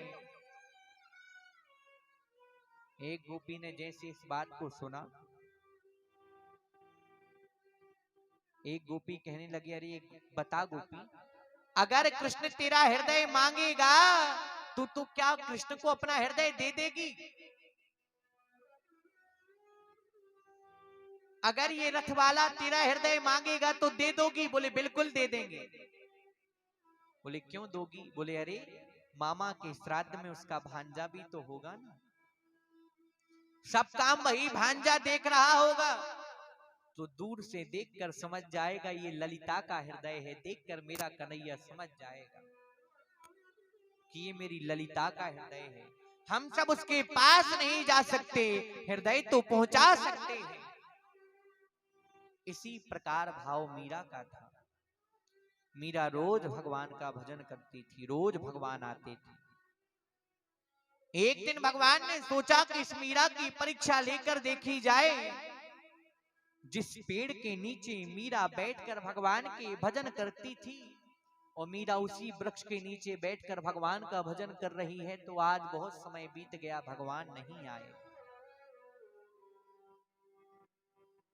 और उसी वृक्ष के ऊपर महाराज एक कौआ बैठा था और वह कौआ बड़ी देरी से कांव कांव कर रहा था।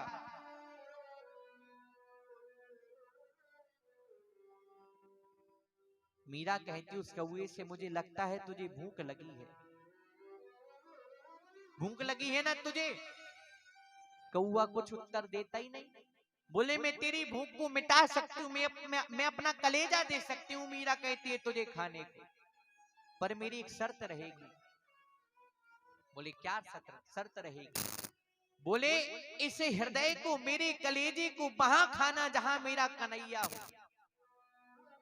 काट कलेजों में धरूं, काट कलेजों में धरूं रे, कागा तू ले जा।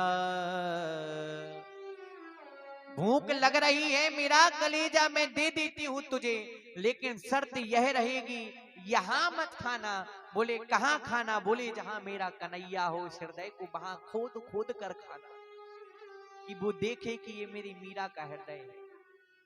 काट कलेजों में धरूं, कागा तू ले जा,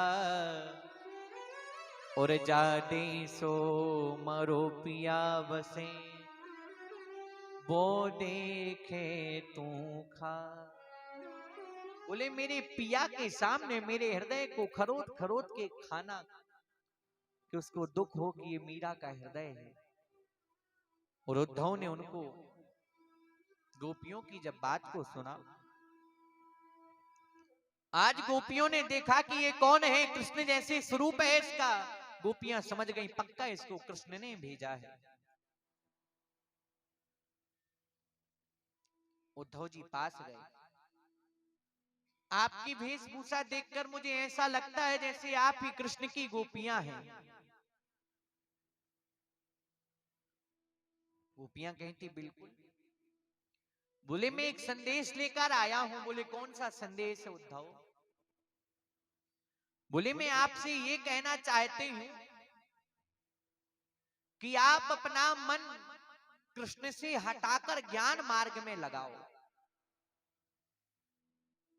क्योंकि वो आपका कोई गोप नहीं है, वो कोई साधारण कन्हैया नहीं है, वो तो त्रिलोकी नाथ है। आप कृष्ण से मन हटाकर ज्ञान मार्ग में अपना मन लगाओ। जैसे गोपी ने ये सुना कि आप अपना मन हटाकर दूसरी ओर लगाओ। तो एक गोपी कहने लगी, आप तो ज्ञानी हैं उद्धव। उद्धव कहते बिल्कुल है। तो एक गोपी कहने लगी, बताओ उद्धव मन कितने होते हैं। उद्धव कहने लगा, मन एक होता है। मन ना भई 10-20। अरे उद्धव, मन थोड़ी कोई खेल है, मन 10-20 थोड़ी होते हैं। मेरा एक ही मन था, वो तो कृष्ण में लग गया। अब बताओ मैं दूसरा मन लाकर कहां से किसी और स्थान पर लगा दूं। आप कहते हैं वो परमात्मा है।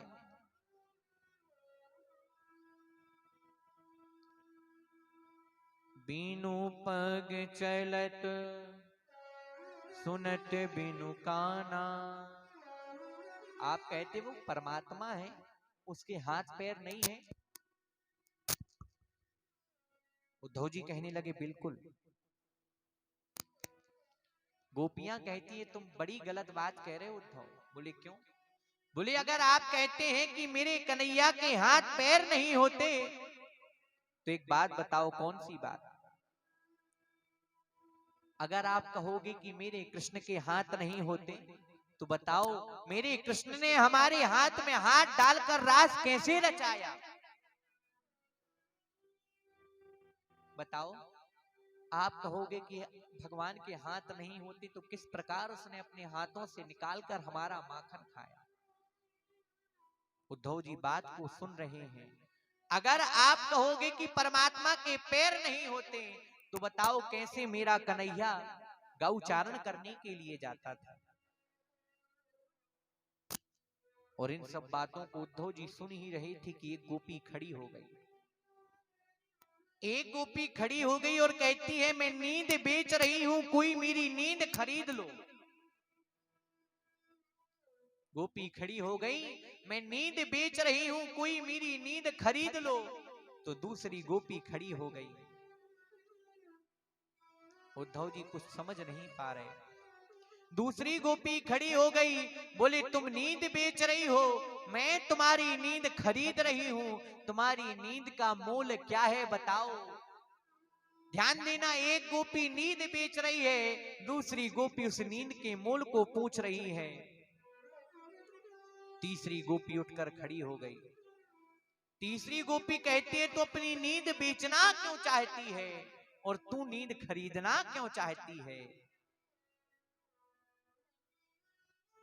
जो उसने इतनी बात सुनी तो वो दोनों की दोनों गोपियां रोने लगी। आप पूछती हो कि मेरा नींद बेचने का कारण क्या है? तो नींद बेचने का कारण सिर्फ इतना है कि मैंने इस नींद के कारण मेरे कन्हैया को खो दिया। एक दिन मेरा कन्हैया आया मेरे स्वप्न में और आकर कहा, अरे गोपी, मैं कल पुनः तेरे स्वप्न में आऊंगा, माखन मिश्री का भोग लगाऊंगा। और जैसे ही मैंने स्वप्न देखा, मैं बड़ी खुश हो गई और खुश हुई तो मैं उठकर बैठ गई। अब रात्रि में प्रतीक्षा करने लगी, कब रात हो, कब सोऊं, कब कृष्ण मेरे सपने में आए। मैंने पूरे घर को स्वच्छ कर लिया, कमरा सजा लिया, बिस्तर सजा लिया, मेरा कृष्ण आएगा। और जानती हूं, कृष्ण के आने की खुशी में पूरी रात उसी पलंग पर बैठी रही, मुझे नींद नहीं आई। और जब मुझे नींद नहीं आई तो मैं स्वप्न ही नहीं देख पाई, इसलिए मैं बेरन इस नींद को बेचना चाहती हूं।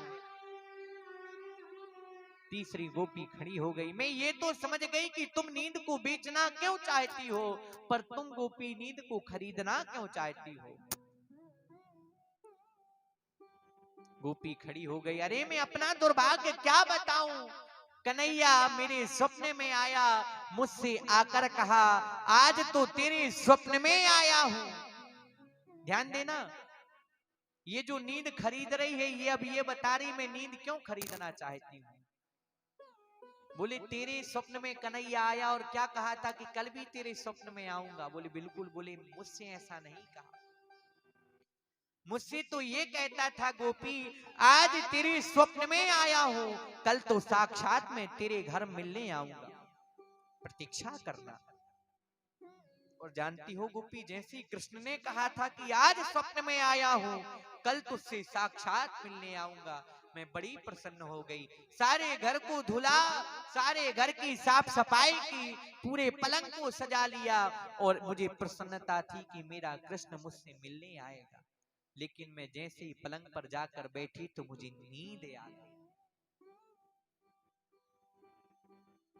और जैसे मुझे नींद आई तो मैं सो गई, और जैसे सो गई तो न जाने कृष्ण मुझसे मिलने आया था, पर नींद के कारण मैं कृष्ण से मिल नहीं पाई। सो जब मैं उठकर देखा तो मेरे घर में कृष्ण के चरणों के निशान पड़े हैं। जो जागत है सो पावत है, जो सोवत है सो खोवत है।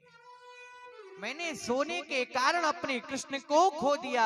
सुबह उठकर जब देखा तो माधव मेरे घर आया था, उसके चरणों के निशान मेरे घर में पड़े हुए थे।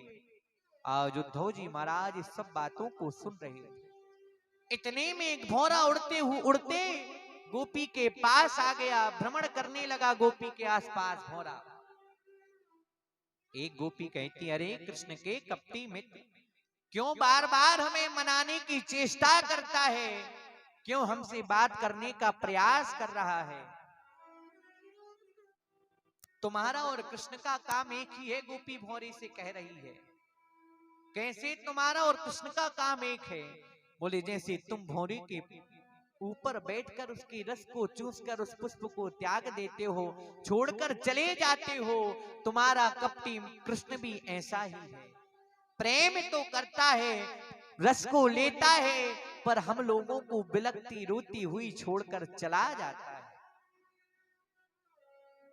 अरे वो आज का कपटी नहीं है, वो जन्म जन्मांतरों का कपटी है। हम जानते हैं ये आदत उसकी अभी की नहीं है, ये आदत उसकी जन्म जन्मांतरों की है। भोरे उद्धव इन बातों को सुन रहे हैं।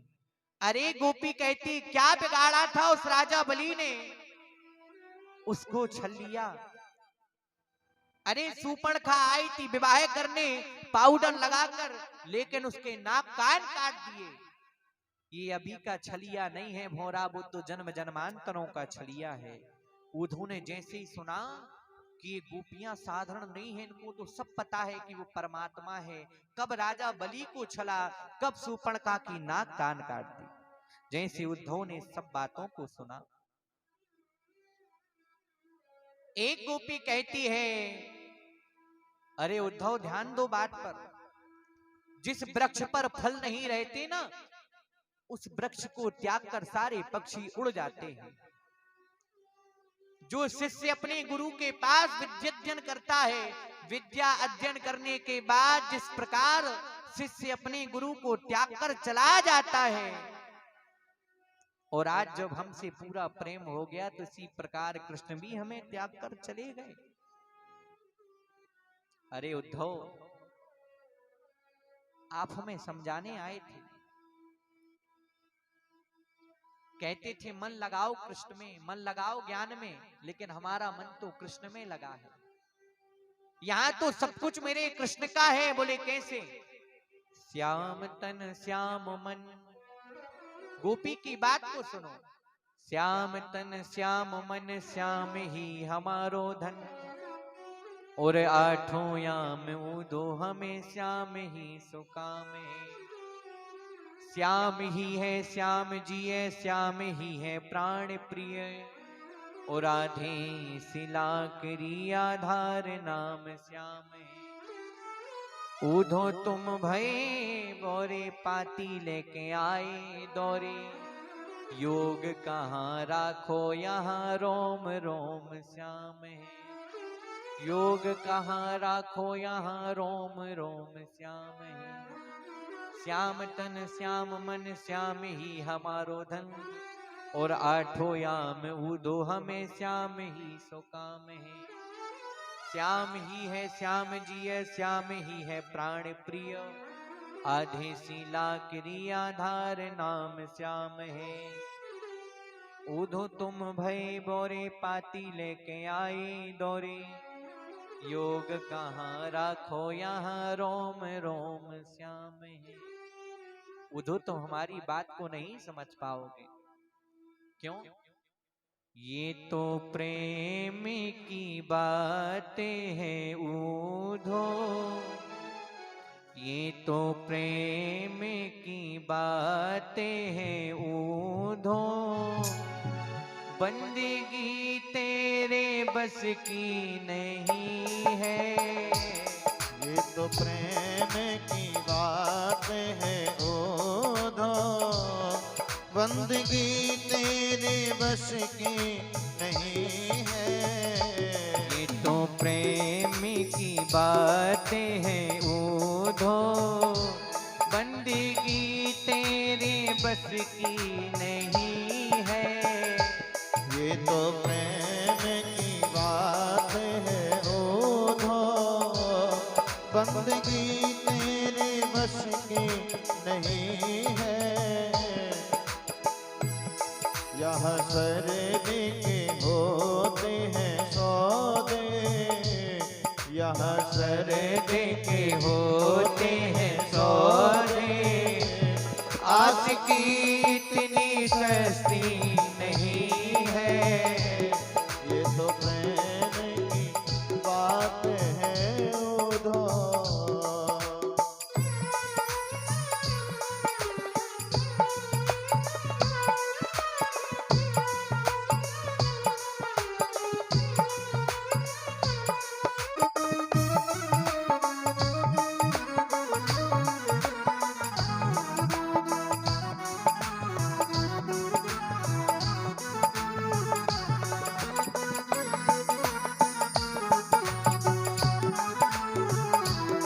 प्रेम वालों ने कब बात पूछा, उनकी पूजा में सुन ले ये ओधो।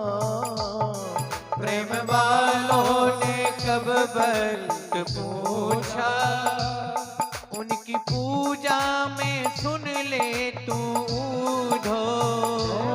प्रेम वालों ने कब बात पूछा, उनकी पूजा में सुन लो ये उधो।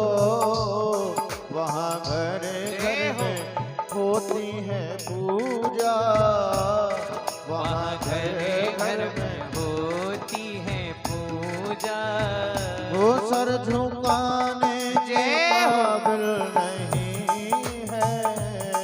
ये तो प्रेम की बात है ओधो, बंदगी तेरे बस की नहीं है। जो असल में है मस्ती में डूबे, उनको क्या परवाह जिंदगी की। जो असल में है मस्ती में डूबे, उन्हें क्या परवाह जिंदगी की।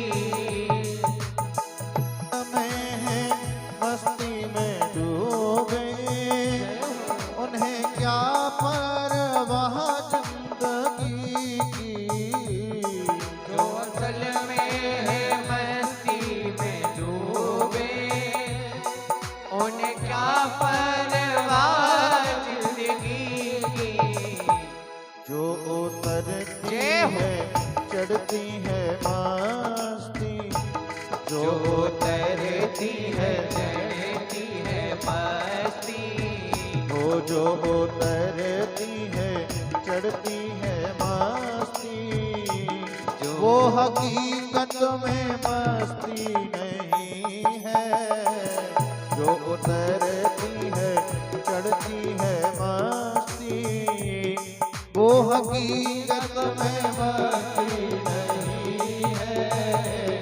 यहाँ सरदे के होते हैं सौदे, वो सरदे के होते हैं सौदे, आस की इतनी सस्ती नहीं है।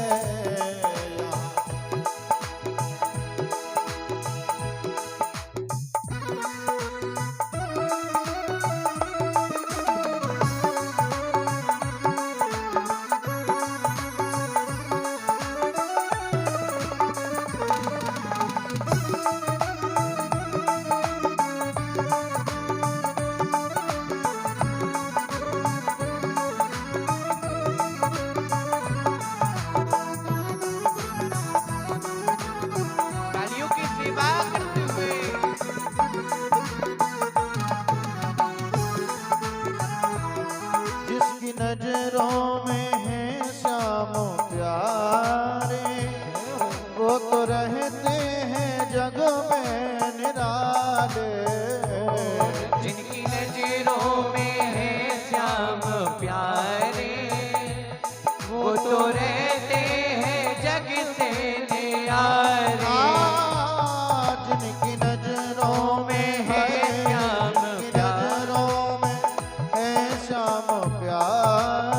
जिनकी नजरों में मोहन समाए, जिनकी नजरों में मोहन समाए, जिनकी नजरों में मोहन समाए, वो नजर फिर तरसती नहीं है। जिनकी नजरों में मोहन समाए, वो नजर फिर तरसती नहीं है। ये तो प्रेम की बात है उधो, बंदगी तेरे बस की नहीं है। ये तो प्रेम की बात है उधो। बोलिए वृंदावन बिहारी लाल की जय हो। अब जैसे ही भगवान ने उद्धव जी के साथ ही लीला करवाई, अब उद्धव जी ने कृष्ण भगवान के मुख से राधा जी की बड़ी तारीफ सुनी कि वो राधा कौन है जिसका उच्चारण करके कृष्ण बार बार रोने लगे थे। आज गोपियों के साथ में जब उद्धव जी महाराज राधा जी के पास पहुंचे तो राधा जी का जो भेष कृष्ण ने बताया था, आज वो भेष बिल्कुल मिलता जुलता नहीं है। आज राधा जब से कृष्ण गए हैं जोगन बन गई है। आज राधा एक चित्र बना रही है। जिस चित्र बना है ना, जो सारा आकार तो है, बस उस चित्र के पैर नहीं है। उद्धव जी कहने लगे ये कौन है, इसके पैर क्यों नहीं है? तो एक गोपी कहने लगी ये कृष्ण है। उद्धव जी कहने लगे अगर ये कृष्ण है तो कृष्ण की तो पैर है, पर इस मूर्ति में पैर क्यों नहीं है? तो एक गोपी बड़ा सुंदर उत्तर देती, बोले उद्धव, जिस कृष्ण के पैर थे उन पैर से चलकर बड़ी दूर चला गया है, और इस चित्र के पैर इसलिए नहीं बना रहे। अगर इस चित्र के पैर बना देंगे तो जिस प्रकार मेरा वो कृष्ण हमें छोड़कर चला गया है, इस प्रकार ये चित्र भी हमें छोड़कर चला जाए। उद्धव जी ने आज जब गोपियों की बात सुनी, ऊधो सूदो है चलियो और सुन गोपन के बोल, प्रेम बजाई डुम डुमी ज्ञान बजायो ढोल। और जानते हो उद्धव ने जब इन सब बातों को सुना, उद्धव जी राधा रानी के चरणों में गिर पड़े। उद्धव भगवान से प्रार्थना करते हैं, प्रभु अगर मुझे जन्म देना हो ना तो मुझे और कहीं जन्म नहीं देना। अगर मुझे अगले जन्म में कभी जन्म दो तो इसी ब्रज में मुझे जन्म देना। और ब्रज ब्रज में बोले जन्म कहाँ देना? बोले कहीं और मत देना। बोले कहाँ? बोले इन्हें ब्रज की गोपियों के चरणों की रज बना देना। आज उद्धव कह रहे हैं, जिनको ज्ञान का अभिमान था, जो कहते थे 1-2 घंटे में वापस आ जाऊंगा, ज्यादा देर नहीं रुक पाऊंगा, आज कितना समय बीत गया। उद्धव कह रहे हैं अगर जन्म देना हो तो गोपियों के चरण की रज बना देना प्रभु, और अगर रज नहीं बनाना हो ना, इतना मेरा सौभाग्य ना हो तो उस गोवर्धन का पत्थर बना देना प्रभु। लेकिन अगर जन्म देना तो मुझे जन्म केवल ब्रज में देना। उद्धव पागल हो गए, कई दिनों तक स्नान नहीं किए। और जब उद्धव जी महाराज वापस आए, जैसे उद्धव जी महाराज वापस आए, कृष्ण के चरणों में लेट गए। बारे कृष्ण कितना कठोर है तुम कितने कठोर हो कृष्ण। उन नादान गोपियों को कितना तड़पाया तुमने। वो बेचारी यशोदा मैया पागल हो गई है कृष्ण जब से तुम यहाँ आए हो। वो नंद बाबा पागल हो गए हैं कृष्ण जब से तुम यहाँ आए हो। कितना कठोर तुम्हारा हृदय है। और जैसे ही उद्धव ये कहते हैं, प्रभु अब तो मुझे एक ही आश्रय दे दो, आपके नाम मात्र का आश्रय। मुझको राधा रमन, मुझको राधा रमन कर दो ऐसा करम, रटूं में तेरा नाम, ओ आठों या मुझको राधा रमन, मुझको राधा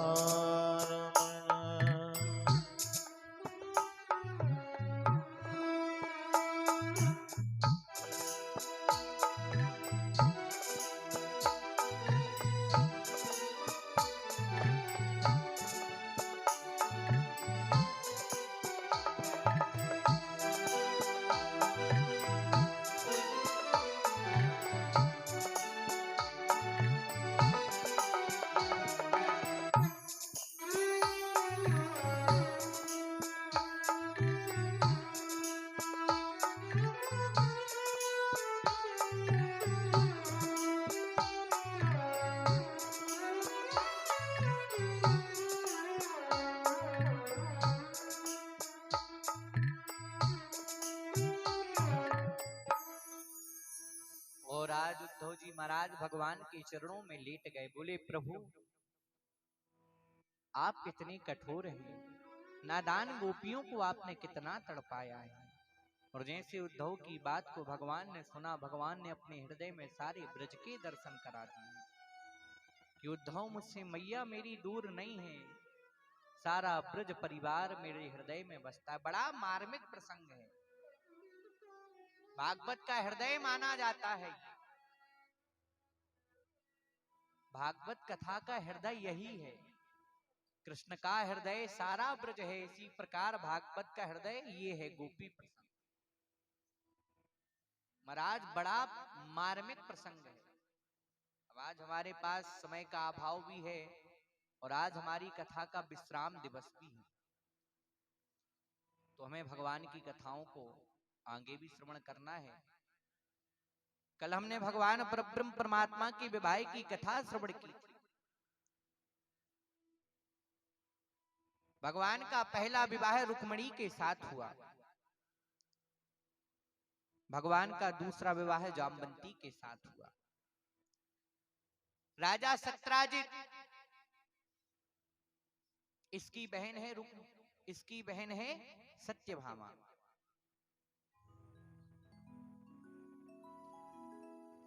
सत्राजित के पास एक मणि थी जिसका नाम था स्मंतक मणि, जो रोज राजा सत्राजित को किसने दी थी? सूर्य भगवान ने दी थी। एक बार राजा सत्राजित उसी मणि को पहनकर भगवान के राजसभा में आया।